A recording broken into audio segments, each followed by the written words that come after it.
why is it when I turn my camera on it's fully charged and then all of a sudden it goes down to half charged? Like, welcome back to my channel. So as you've probably guessed from the title, we are going to be discussing a very odd and strange case. If you've never heard of these twins before, they are known as the Eriksson twins. I'm guessing that's how you pronounce it. This video may be slightly longer just because of the pure amount of stuff that actually happens in this day that occurs. Everything that I am now about to say literally happened in like a day and a half or like over 2 days. Like, it's crazy what happened. Don't forget to like and subscribe to my videos, and before I go into this video, I'm going to actually put a disclaimer on this video because I don't want people to start going mental saying I've got this wrong, got that wrong, I've missed this out, I've done this. I can only go by what I am able to access on the internet. So obviously not everything is 100% correct or true all the time, but I've tried my very, very best over the past few days to get as much correct information as I possibly could on this case. This video is actually like a mixture, I think, of like mystery and also kind of like mental health as well. I'll let you be the judge on whether you think it is more mental health or if there's something else involved in this case. Okay, this case is based on the Eriksson twins, and they are both called Sabina and Ursula. Sabina and Ursula were born in Sweden, and if I pronounce this wrong, God forgive me, it is Sweden soon farmland. And they were born on the 3rd of November 1967. The twins were first actually brought to light on national TV back in 2008 when their behaviours became very dangerous and actually ended in murder. So we're going to start off giving a little bit of background on the twins. Obviously, this was really hard to find information on their background because there is literally nothing. I looked and literally I was just getting the same thing, that there wasn't much out there. The twins never had any signs of mental health issues or any like criminal, what's the word? You know what I mean, like anything criminal. There was nothing like that in their past. So this is what made this event even more questionable. There was no reports of any trauma or abuse throughout the twins' life, which also may have been another answer to this, but again, there was literally nothing that anyone could find to prove as to why these next events I'm about to explain occurred. Before 2008, when these events took place, Sabina and Ursula actually didn't have that much contact physically. I believe Sabina lived in Ireland, and I'm looking over here because I cannot remember these names. I believe she lived in Ireland, County Cork, Mallow, with her partner and her children, whereas Ursula actually lived in the USA. Up until the day of Friday the 16th of May 2008, when Ursula for some reason decided to visit Sabina in Ireland. The reasons as to this visit, no one actually knows why the twins decided for Ursula to come down from the USA. That reason no one still knows. The day that Ursula arrived in Ireland was when everything started to go a bit tits up. Literally less than 24 hours after she arrived, the twins randomly decided to make their way to Liverpool. Around 8:30 on the Saturday, when they were like on this ferry apparently to Liverpool from Ireland, they went straight to a police station, not in Ireland, but in Liverpool, and decided to report the concerns of Sabina's children and that they were just generally concerned for their safety. And then they left. That was it. So after this, obviously the police thought this was just really strange, so they decided to give Dublin police a phone call to go and check on the children. And obviously when they got to the house, Sabina's partner answered and basically just said that he didn't really understand why. He said but he had no idea where Sabina was, and all that he knows is that they had a bit of an argument the night before, but that was really it. Like, just normal argument. I don't believe there was anything physical. There wasn't anything to say there was anything physical happened. It was just a normal argument. After this, at about 11:30 in the morning, the twins decided to get on a coach that was going to London. And this is where things start. They're already odd. They're already very odd. But this is where they start to get odd. So I'm now going to describe the coach journey.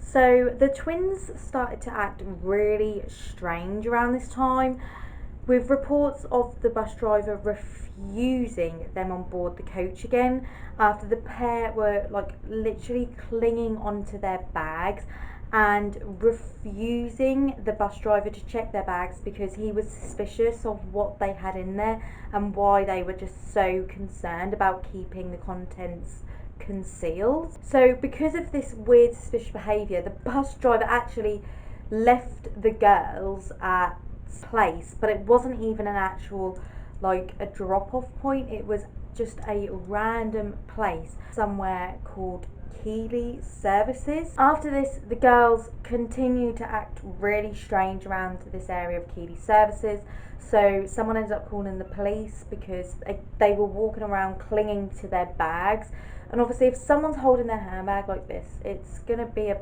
bit weird. This is the bit that really annoys me. So the police get there, they don't even check the women's bags, I don't believe, and literally they said they're harmless, or they seem harmless. Now this is where shit gets fucked up. I'm now going to explain the motorway. I actually have physically seen this episode. I found it on YouTube. It was just like one of these random crime documentary ones. It was literally fucked up. Like, I literally could not believe like what I was watching, like how these women just seemed so unbothered by what they were doing. It was just not normal. The pair were seen on CCTV cameras wandering around aimlessly, but then the twins started walking down the M6 down the central line. The central line is basically the middle bit, sometimes it's like a grass bed, just separating the left side of the road and the right side of the road. Then they done something completely random. They started to basically play chicken, but they purposely wanted to get hit by the cars. So they started to run in and out of traffic on a motorway. Not just a random road, a motorway where cars are going high speed. Unfortunately, Sabina was hit by a car, but she literally got up and walked down the road like nothing had just happened. This was all caught on CCTV, so the police were called, ambulances were called. This is when the police arrived with the camera crew from the show Motorway Cops. A lot of you have probably in the UK have seen that. These people caught everything that happened on camera, which I'm guessing is really good because then they had physical proof for like the court and the trial. They basically took these women out of the road because they were still walking in the road, and obviously traffic was stopping because they didn't want anyone to get hurt, so they took them to the side of the road. Ursula broke free from these police officers and ran straight in front of a lorry going 56 miles an hour. Literally though, the thing that I noticed about this that was so weird to me is that Sabina just stood there and like watched, like she was literally watching a TV show. She didn't seem that bothered that her twin sister had just been run over by a high-speed lorry. But then, as calm as anything, Sabina ran out in front of a car and was hit at a very high speed. She went straight over the bonnet, and obviously when she hit the floor, she was unconscious for over 15 minutes, I think, and it was quite clear that Ursula had no use of her legs anymore. Her legs were completely broken and shattered. But I can't believe this, they were both still alive. During this time, paramedics and obviously police shut down the road. They were trying to calm Ursula, who started to act completely erratic. She started to, this is all caught on camera as well, but she was literally kicking, screaming, punching, refusing help for her, which I could imagine must be extraordinary pain, crushed legs. She refused any medical help. She was trying to stand up. She was pushing herself up, trying to stand up on her broken legs. Like, girl, just give it a break and get some help. While she was doing this, she even looked at one officer and said, "I recognise you, and I know you're not real." Sabina then came to and started to scream at the top of her lungs, "They'll take your organs." Sabina then got up and started to scream for help, even though there was so many police officers and so many ambulances there, but she was acting like there was no one there. She then punched or hit a police officer in the face, which again was caught on the motorway cop's camera, and she then ran out again in front of the other side of traffic. She jumped over the railings and ran out in front of the traffic. So being hit by two cars, was not enough for Sabina. She needed more. But luckily, obviously, everyone on the other side had seen what had been going on. The public actually started to get out of their car and help the officers restrain Sabina. She is going mental. She is kicking, she is screaming. There's 10 people on her, physically having to hold her down because her strength was just something else. They were both taken to hospital, but Sabina didn't seem concerned for her sister at all. And later she was released, and apparently she seemed really calm and that she was over this kind of state. Obviously, I think she might have been a bit calm because she was sedated. I mean, maybe that kind of messed with how the doctors and everyone judged what she was feeling like, but surely they would know not to release someone too early after sedating them. Well, I hope not. So I'm just going to talk about the aftermath of this one situation. So Sabina was taken to police custody after she was released from hospital, where she continued to remain extremely calm. Like nothing had even happened. Like she didn't really know why she was there. However, she said one thing to a police officer, and this again was caught on camera. It was, to say the least, a weird sentence, which didn't really make sense, but what the hell is in this story, let's be honest. Sorry if I'm looking down, but I just want to make sure I get what she said right. So she says, "We say in Sweden that an accident rarely comes alone. Usually at least one more follows, maybe two." What? Sabina was then released from court. I don't really know what happened. I think she may have had a mini trial or something like that, without even having a full psychiatric evaluation. Having pleaded guilty to the charges of trespassing, obviously on the motorway, and hitting an officer, she was released. And again, Why? I really don't know. Clearly this woman needed some sort of mental health help, but no one seemed to really give two shits, and they just let her free. What I'm going to be describing next is really heartbreaking, to be honest, because I just think this could have been prevented, especially if Sabina got the help that she needed and would have been sectioned straight away after the release.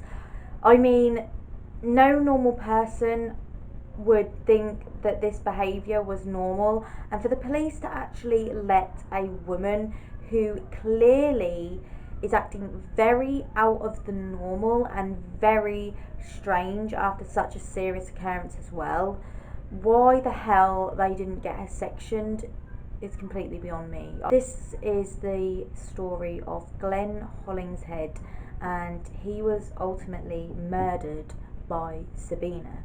So after being released by court, Sabina began to walk around Stoke-on-Trent. She was supposedly trying to locate her sister, but I really don't know if she was genuinely trying to locate her, because surely she would have just asked the police. Around 7 p.m, two local men just saw her wandering along Christchurch Street in Fenton. She was really on edge and something wasn't quite right, so they thought they'd just double check, because obviously it was getting a little bit dark, and obviously this started up a conversation. So just a little bit about Glenn himself. He was self-employed welder. He also was a former RAF airman, and he also was a qualified paramedic. Sabina appeared calm and friendly, and she even, was stroking the dog who Glenn and his friend were taking out for a walk. This is how they came across Sabina, and everything seemed normal. So Glenn's friend actually said to police after everything that happened that he didn't mention this to Glenn, but he did notice whilst they were talking to Sabina on the road, like on the street, she did start to act like a little bit strange, which kind of worried him, and he didn't really understand what was her problem. But Glenn just didn't really seem to have any problem at all, and he was warming to Sabina. He started to feel sorry for her because she was explaining about she was trying to find her sister. She was in hospital, but she didn't know what hospital she was in. She'd been hit by a lorry and blah blah blah. So Glenn, being the nice person he was, started to sympathise with her and felt really bad for her. And she then started to ask if there was anywhere local that she could stay, such as like a hotel or something. But again, Glenn, being the nice person that he was, he said to her, look, it's late, you're not going to find anywhere like around here. Why don't you just stay in my spare bedroom, and then tomorrow with a fresh mind we can wake up and we can find your sister together. Glenn's brother was, I don't know what he done as a job, but he was saying that his brother could help them find Sabina's sister. So the three went back to Glenn's home and thought a good way to relax and have a conversation with Sabina, because she was starting to get a bit on edge. They probably just thought it was because she was with two strange men, so obviously to make her feel a little bit comfortable, they said, why don't we just have a little drink, a little chat, we'll get to know each other and hopefully get a bit more information about where your sister might be. Around this time, after they had a few drinks, Sabina was acting very strange, very strange. She wouldn't sit down, she was very on edge. She started to look out the curtains. Glenn said to his friend, maybe she is a abuse victim, maybe she has run away from her home because she's been abused by her husband or something, hence why she kept looking outside, because she was worried that he was going to turn up. She then offered the men some of her cigarettes. As soon as they put them in the mouth and was about to light the cigarettes, however, she snatched them out of the men's mouth and literally said to them, don't smoke them because they'll be poisoned. After a while, Glenn's friend left for the night, and the two were left alone. I don't know what happened between the two that night. Obviously, I believe that they just went to sleep. The next day, Glenn woke up, bless his little heart again. He spent all day trying to help Sabina locate her sister. I don't know whether they actually eventually did locate her, but apparently Glenn's brother was helping them locate her. In the meantime, around 7 p.m. the next day, now that's quite a big gap. That's like a 24 basically hour gap where you don't really know what's happened, and all you know is that Glenn's helped her find her sister. But to me, it just all seems a bit shady. I don't know. I mean, doesn't it to you? So around this time, he decided to make Sabina a dinner to probably make her feel a little bit more at home. But he thought as well, as all British people do, I fancy a cuppa. I ain't got no tea bag, so let me go ask my neighbour. So he goes out. His neighbour said everything seemed fine. Glenn just asked for some tea bags, as he did, and left the home, went back into his house. The next thing the neighbour knew, he heard screaming and Glenn shouting, "She's stabbed me." Obviously the neighbour came out and saw Glenn bleeding to death on his lawn, and unfortunately Glenn died there. After this, obviously the neighbours literally called 999 as quick as they could. Unfortunately Sabina done a runner, obviously, but she was later caught on CCTV, like where her whereabouts were. Now guys, I just want to like warn you, like this next part is just really disturbing. Like I really don't know what on earth was going through this poor woman's mind. So I'm going to call this Sabina's final stage of madness, okay? Because that is literally what it was.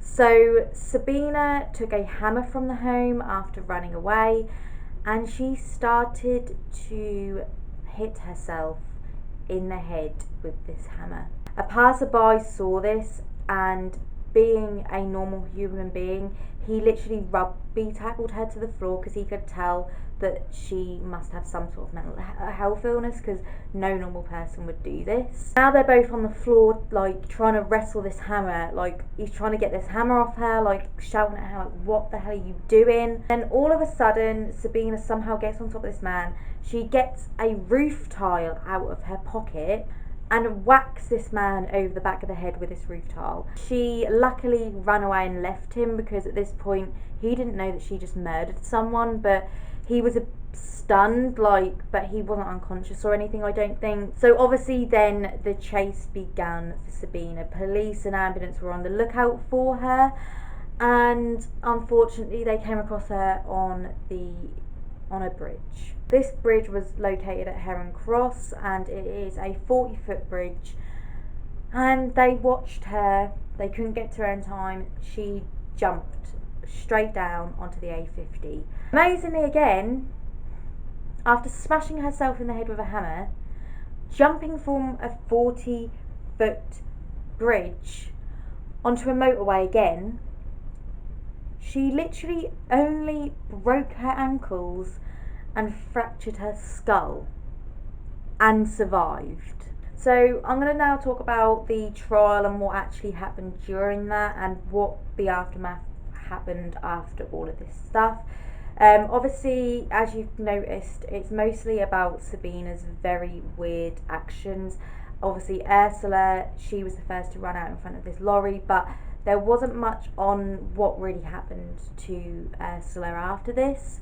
I'm guessing that she was in hospital for this whole time, because obviously she'd just been run over by a lorry. The sisters were due for trial, however, because of the medical records being in Sweden, they couldn't go ahead and do the full process, because they wanted as much information, obviously, to maybe put towards them having a mental health issue or anything like that. Sabina was being obviously charged with Glenn's murder. However, Ursula was released, and she soon went back to Sweden, and then after being in Sweden for a little bit, she went back to the USA. How on earth she got away with not being tried for her running in front of a motorway. I really don't understand that part. Sabina pled guilty to manslaughter with diminished responsibility on the 2nd of September 2009 for stabbing Glenn with a kitchen knife. However, Sabina wanted nothing really to do with this. She didn't want to offer any explanation as to whatever she'd done and why. She literally never spoke to them, and she literally just said no comment throughout the whole thing. So the prosecution and the defence both claimed the exact same things, that she was basically insane just during this 2 day space, 2 to 3 day space. And in that 2 to 3 day space, she was insane.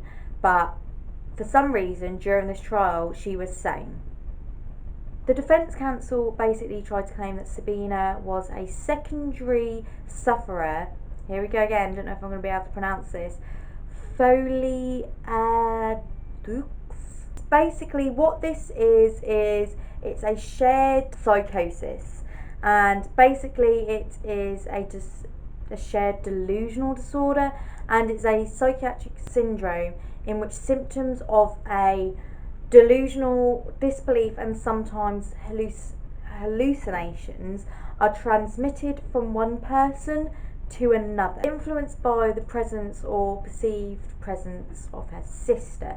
So the primary sufferer, they said, was Ursula of this mental health issue, and then when the girls got together basically in Ireland, for some reason, because they are identical twins, their connection with one another, Ursula's mental health issue was then pushed on to Sabina, and they were basically in this whole mental thing together. The court also started to hear these stories, which I'm not being funny, but I just believe that defence kind of just made this up, because Sabina didn't really seem to be given any information, so why would she sit there and tell some other random people why she done it?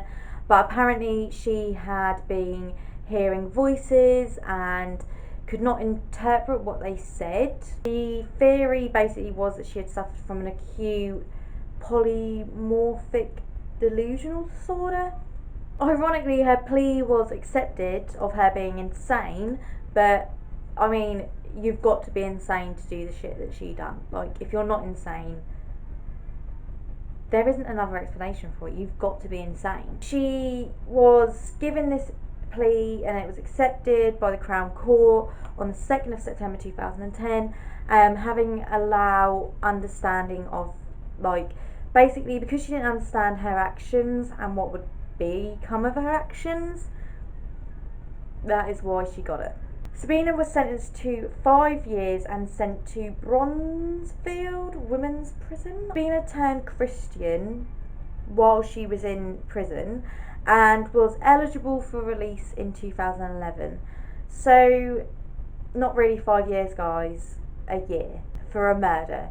She stabbed someone, can I just say, she stabbed someone, she killed someone, she killed this man, and she also just physically whacked a roof tile over someone else's head and caused so much destruction over these past few days that it only equaled to a year. Really? I just want to take a time, obviously, after explaining that this woman only got a year for murdering someone. I'm going to give a time for this part for Glenn's brother, because I really feel sorry for him, and Glenn's death and the sentencing, it was obviously traumatic for Glenn's brother, and he made a very bold statement after the sentencing. I want to get what he said word by word. So Glenn's brother said, "We don't hold her responsible, the same as we wouldn't blame a rabid dog for biting someone. She is ill, and to a large degree not responsible for her actions, but her mental disorder should have been recognised much earlier. I do question the criminal justice system for allowing somebody like this to be let out when she is capable of committing such crime. Her mental condition should have been properly assessed after what she did on the motorway and the experiences the police had. Her mental disorder should have been picked up prior to her being let out in the community. Glenn saw Eriksson in distress and was just trying to help. He wasn't slow in coming forward to help somebody in distress. It was in his nature. He was trying to help her. He would help anybody. If he saw a fight in the street and a guy was losing, he would help. I'm going to go into some theories. I've got 5 theories I'm going to go into, and these are just not all my own theories. I've picked some up on the internet, but I'm going to save what I believe to be the truth until the end. So I'm going to start off with Sabina's older brother. So Sabina had an older brother, and basically he claimed that the women were being followed by maniacs. Like, I'm sorry, but is this mental health disorder not documented throughout the whole family? Because to describe your sisters being followed by a maniac, that is not a normal thing to come out with. And he said his sisters were simply trying to flee from them.